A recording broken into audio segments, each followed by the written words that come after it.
The rich woman who shamed a poor hawker never knew who was watching. Before Lagos woke, before the horns filled Ojuelegba, Mary was already on the road. Her slippers slapped the wet pavement, her belly heavy with 7 months of life.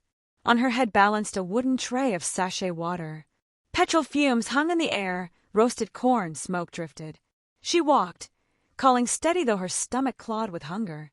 Pure water! Pure water! No one looked at her swollen belly. No one cared. She was another shadow in the city. A horn blared. A black SUV stopped. The tinted glass slid down. Ruth. Her bangles shone lipstick sharp. She frowned at Mary's sweat. "You scratched my car," she barked. Mary's eyes widened. "Madam, I didn't." The door slammed open. Ruth's heels struck the ground. And then a slap. Loud, sharp, humiliating. The tray toppled. Sachets burst. Water spilled like tears. Mary staggered. Pain ripped her belly. Her knees bent. Labor too soon. The street froze. Ruth adjusted her bangles, forcing calm. But behind her sharp eyes flickered a truth. She was tired of people looking down on her, and lashing out made her feel powerful. She climbed back into her car, hiding the crack in her mask. Across the road, a black Prado slowed. Julian, a lawyer known quietly for defending street traders, had seen it all. His jaw tightened. He did not move yet, but he would not forget. Mary's life had long been a string of storms. In Makoko, she grew up under rusted zinc, where rain poured through holes. Her father vanished when she was 9. Her mother sold groundnuts, coughing through sickness. School ended early. The tray became her classroom. But her mother's voice remained. "Dignity, my child. Hold on to dignity." At night, Mary whispered to her unborn child. Promises of better days, though she herself doubted. Hope came once in church.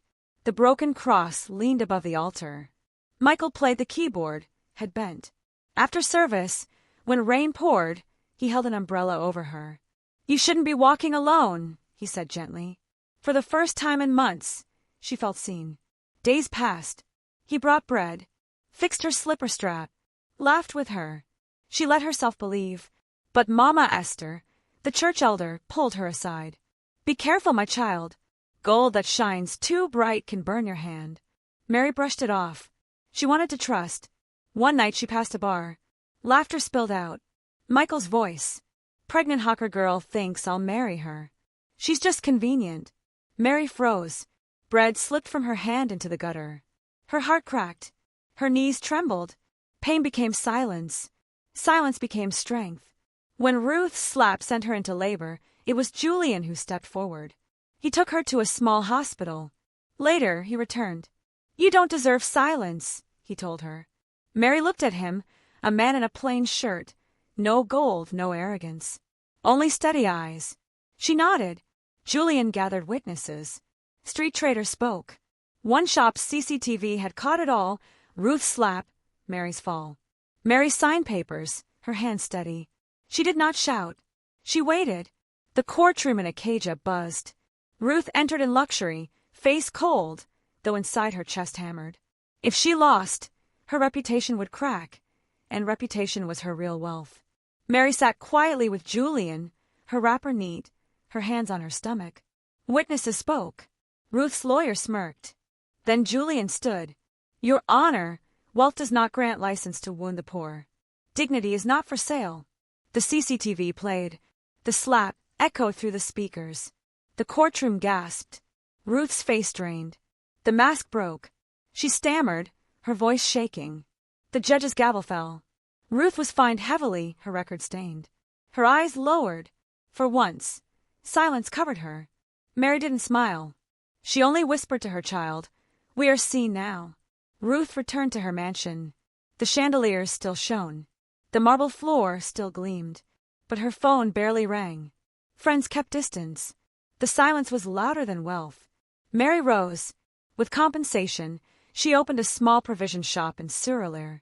Shelves filled with bread, sugar, soap. Neighbors greeted her with respect. She was no longer invisible. Julian visited often, helped carry cartons, sat with her, no pity, only respect. Slowly, quietly, warmth grew. One Sunday, Mary carried her baby to Mama Esther. Julian walked beside her. "This is the man who helped me stand again," Mary said softly. Mama Esther smiled, laying a hand on the child. "See, my child? Gold that shines steady warms your heart, not burns your hand." They shared bread and ground nut under the Lego sunset. Around them horns screamed, buses roared, but in her chest was only peace. Mary had been slapped, betrayed, humiliated, but she had risen. She had been seen. She had found dignity again. And in that quiet victory, hope lived for her child, for herself, and for anyone who had ever been invisible.